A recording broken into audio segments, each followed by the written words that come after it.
Good evening, ladies and gentlemen. This is Jack Douglas. The history of the American West is full of phrases that will live forever. Among the most famous of these are the words attributed to the great Mormon leader, Brigham Young. Looking out over the desert wilderness that later became Salt Lake City, he said, "This is the place." Well, time was to prove Brigham Young right. And if you as a vacationer decide on Utah for your next holiday, I think that you too will say, "This is the place." When you visit Salt Lake City, the capital of Utah, this is what you will see: a sprawling metropolis nestled in a green and fertile valley. But to appreciate what we will see, we must rely on paintings to show us what the Salt Lake Valley was like before the Mormon migrations, before 1847. Joseph Smith, the founder of the Mormon Church, did not live to see his people established in the Utah Territory. Persecuted beyond imagination, he was arrested and murdered by mob violence in an Illinois jail. Born in Vermont, Smith was raised in New York State, and his church was organized in Fayette, New York in 1830. And now Smith and his followers were to know the meaning of those two menacing words, "Keep moving." They moved to Missouri and were driven out. They moved to Illinois, built a thriving city, and were driven out. And finally in 1846, 16 years after the founding of the church by Smith, the final migration began, the search for the promised land, a land where they could live and worship according to their beliefs. By now, the great Brigham Young had assumed the leadership of the murdered Smith, and history was to record this astounding journey as your step in the opening of the West. Then in July of 1847, the pioneers reached the burning, desolate Salt Lake Valley, and incredible as it seems, Brigham Young gave the order, "This is the place." Commemorating this historic occasion, the people of Utah erected the "This is the Place" monument shown here in 1947 at the mouth of Emigration Canyon just outside the city. The central figure is Brigham Young, and incidentally, his exact words were, "It is enough. This is the right place. Drive on." Well, this is Salt Lake City today, a pleasing blending of the old and the new. Like most Western cities, its growth has been booming in recent years, so if it doesn't look exactly like this when you visit the city, you'll understand why. But Temple Square never seems to change. The dominating edifice is the temple, built by the early pioneer artisans. The temple is used for baptisms, marriages, and other sacred ordinances of the church, and non-Mormons are not permitted inside. The next most imposing structure on Temple Square is the famed Mormon Tabernacle, home of the Mormon Choir, and the scene of daily organ recitals open to the public without charge. This is the base of the best-known monument in Temple Square, the Seagull Monument. And to understand the significance of this slender column, we must again go back to 1848. The pioneers had planted their first crops, but before the crops were harvested, they were threatened by a plague of crickets. Miraculously, hordes of seagulls descended upon the crickets, saved the crops, and almost certainly saved the Mormons from starvation. A likely story, it's true all right, and in grateful remembrance, the Mormons conceived this memorial column. The seagull motif is everywhere, even as a striking ornamentation for this modern office building in the downtown district.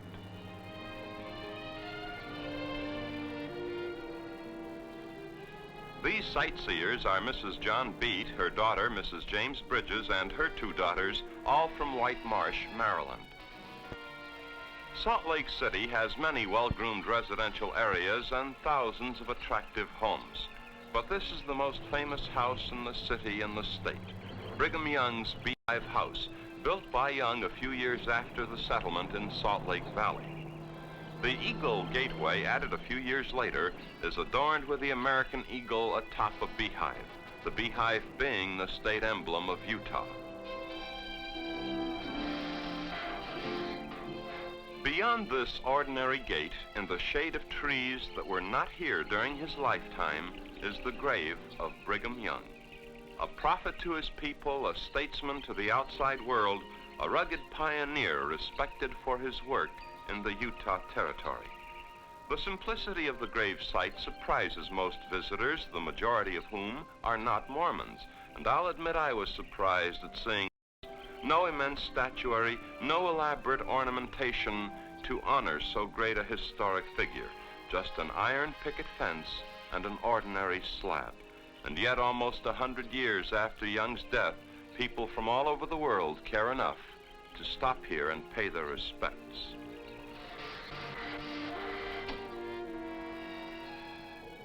The Great Salt Lake, just a few minutes from the city, is unquestionably Utah's best-known natural wonder.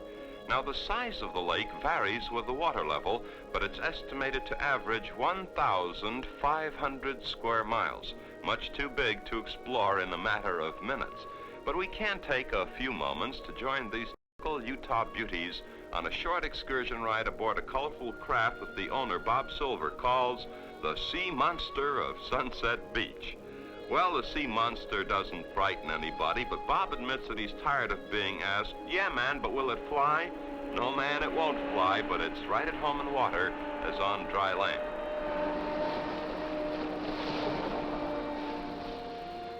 Having anchored a few hundred yards from shore, our two beauties agree to demonstrate the buoyancy factor of the Great Salt Lake. The salt density is 20 to 25%.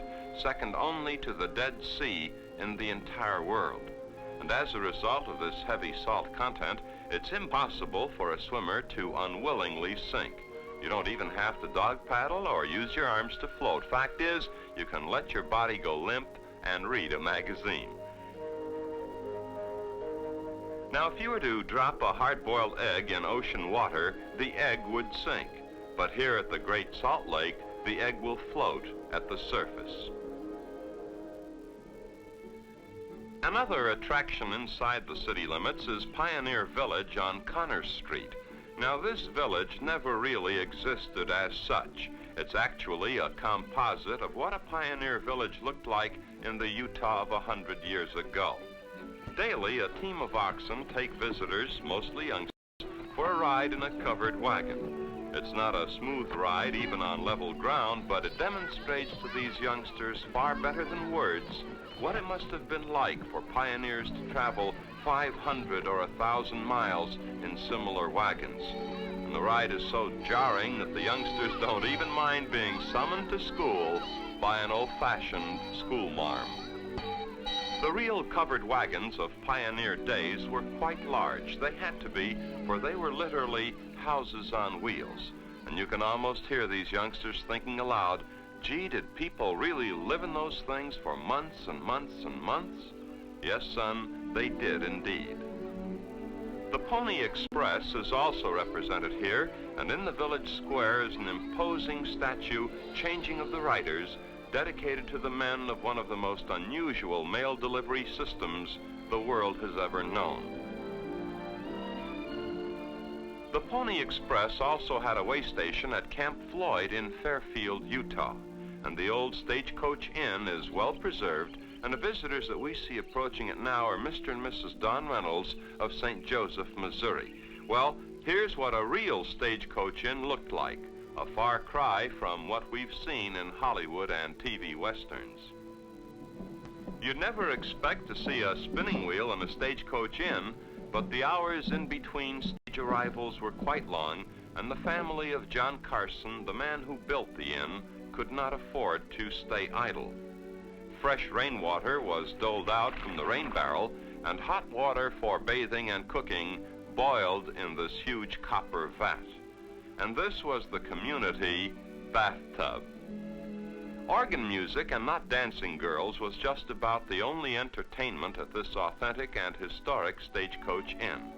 The organist is Mrs. Myrtle Erickson, who with her husband serves as custodian at the inn.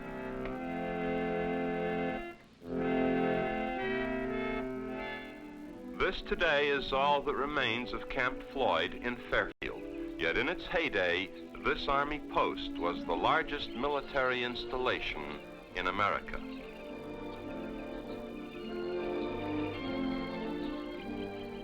Beyond the mountain ranges, beyond Utah's few big cities, the sightseer will find a delightful small-town atmosphere that's typified by the Strawberry Days Festival in Pleasant Grove.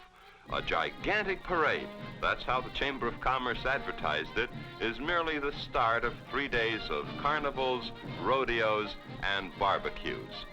No, it's not the Mardi Gras or New York's Easter Parade, but to these youngsters and their families, it's the biggest event of the year.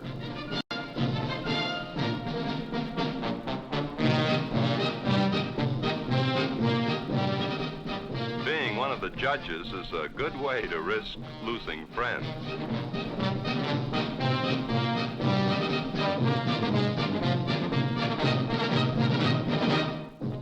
Well, here's the happiest girl in town, the queen of the Strawberry Festival.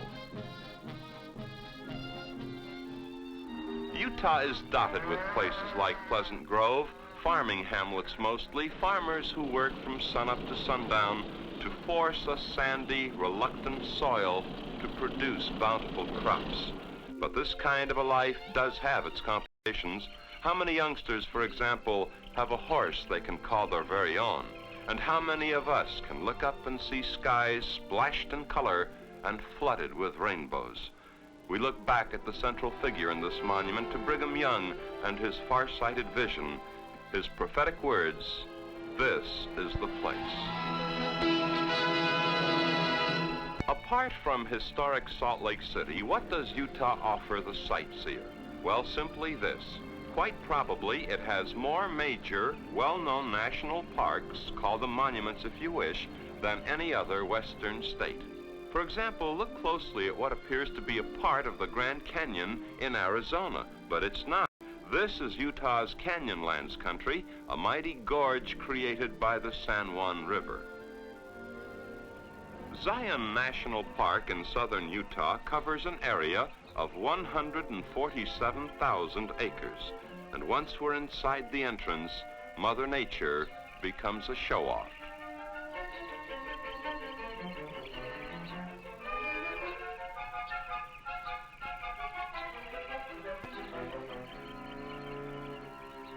The Esther Zupiti and Don Valenti, both from Detroit, take snapshots of a rock formation known as the Fortress. Another out-of-stater is Miss Susan Holdridge of Huntington Park, California. Susan was here during school vacation, working as a cashier at the Zion Park Inn. Well, this is her afternoon off, and Wrangler Dwayne Roosh will guide her on a horseback jaunt to a peak called Angel's Landing. Now, this guided round trip to the landing covers 5 miles and roughly 5 hours. There are many trips like it, and these daily trips are arranged through the Zion Lodge or the Inn. They're inexpensive, and are they worth it? Well, you be the judge as we follow with our cameras.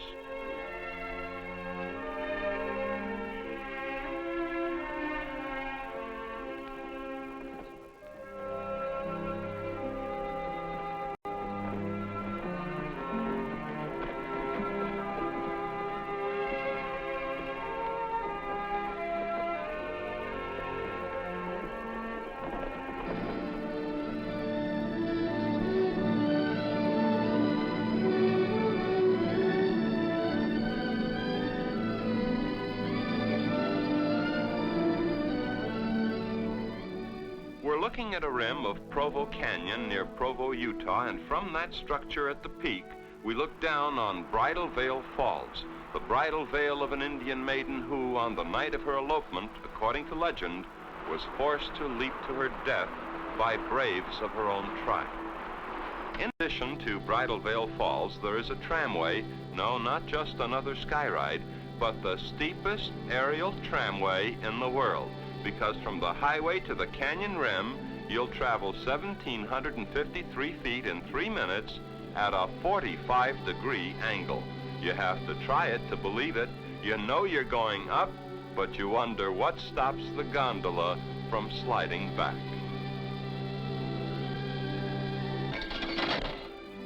At the top, there's a large penthouse that features dining and dancing in the evenings, but in the daytime, you'll be spellbound by space and distance. How far?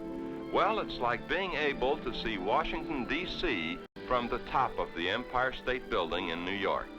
If America is overcrowded, you'd never know it traveling west of the Mississippi. Bryce Canyon National Park, also in southern Utah, is 56 square miles of fantasia. Rock sculptures resembling miniature cities, cathedral spires, and whatever your imagination chooses. Here at Bryce, nature took her time.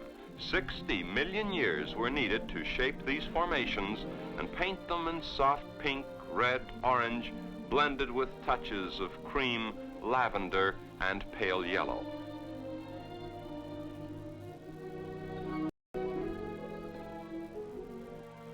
Still in southern Utah, make Lake Powell a must on your list. Now, this is the man-made lake filling in behind the Glen Canyon Dam, and chances are that when you get to Lake Powell, much of what you see in these pictures will be underwater, such as this cactus near the shore, or these full-grown trees, which by now can be seen only by skin divers. These Indian carvings, petroglyphs, are also vanishing, just as the waters of the Nile at Aswan Dam have flooded over much of Egypt's ancient landmarks. Completely filled, Lake Powell will be 186 miles long and 7 miles wide at its widest point. It will be one of the most impressive boating, swimming, and fishing resort areas in America. One look at these monoliths is enough to identify Monument Valley, the heart of the Navajo Indian Reservation. Now, this isn't the kind of national park you can whiz through in a matter of hours, because Monument Valley consists of 1,500 square miles of breathtaking terrain, most of it spilling over into northern Arizona. The Navajos are a proud nation, skilled in rug weaving, as we know, and in the making of silver jewelry. Now, they're a true desert people who have adapted to their environment as easily as the Bedouins of Middle Eastern countries. They're accustomed to sightseers, and you'll find them a gentle and hospitable people. Utah, like Arizona and New Mexico, has many Indian ruins, but these are the best preserved in the state. This is the prehistoric Pueblo at Joven National Park. The sightseer is Mr. John Heffernan, a teacher at Cortez High School in Colorado. The inhabitants of Joven during the centuries between 400 A.D. and 1300 A.D. were peaceful Indian farmers constantly under attack by Apaches and other warring Indian tribes. Well, this watchtower was just one of the defensive means they employed to protect themselves, their crops, and their precious spring water. Arches National Monument is located in central eastern Utah, about 3 miles from Moab and not too far from the Colorado border. And doesn't this profile of a face remind you of those Easter Island sculptures? It's called Indian Chief Rock. Naturally, this one had to be named Balanced Rock. And the Three Gossips. These are the best kind. They can't whisper a word. Devil's Garden is a small section of Arches Monument, about 8 miles from Balanced Rock. It has numerous interesting formations, but here is the pride of the garden, the landscape arch, believed to be the longest natural stone span in the world. Split Mountain Gorge near Vernal, Utah affords a slight change of pace, namely a river and trees, before we enter Dinosaur National Monument, which overlaps from northern Utah into Colorado. You'll want to stop at the Quarry Visitor Center, so called because the Quarry face is actually the north side of the building.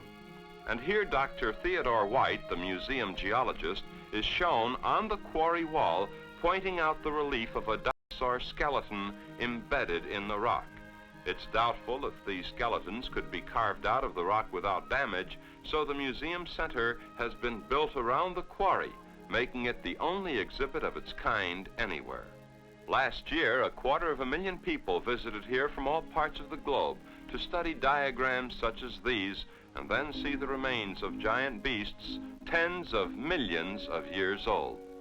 Now, this is the vertebrae of the dinosaur, and I hope I pronounce it correctly, Camarasaurus. The full size of the beast must stagger the imagination. The Camarasaurus was a swamp creature and was prevalent in Utah 140 million years BC.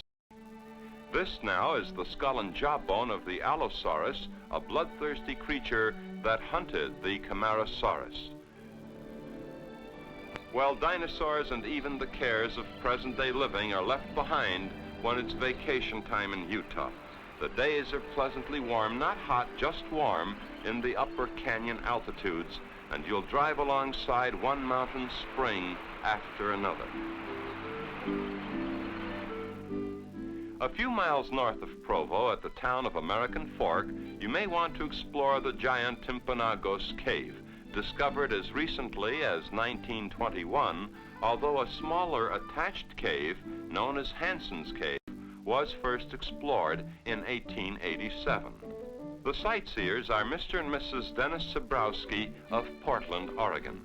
Now, Timpanogos is not unusual as caverns go, but when you're in Utah, you can't very well be at Carlsbad in New Mexico at the same time. But now you come here to Slate Gorge along the Provo River, not far from Provo or Salt Lake City, and honestly, you will just about lose your mind at the sheer beauty of this unspoiled wilderness.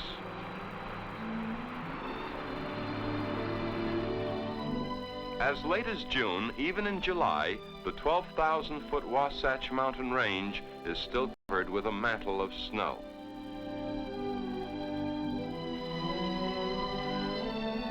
And there's a lake here, Lake Trial in the Wasatch Range, that will turn a trout fisherman into a mass of ecstatic jelly.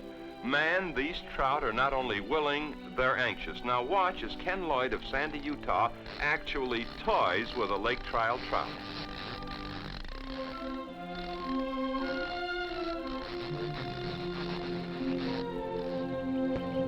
Well, this is the man who said it first, a pioneer sick with fever who looked out upon a desolate land and proclaimed, "This is the place." This, too, was part of that place, a nature wonderland called Utah.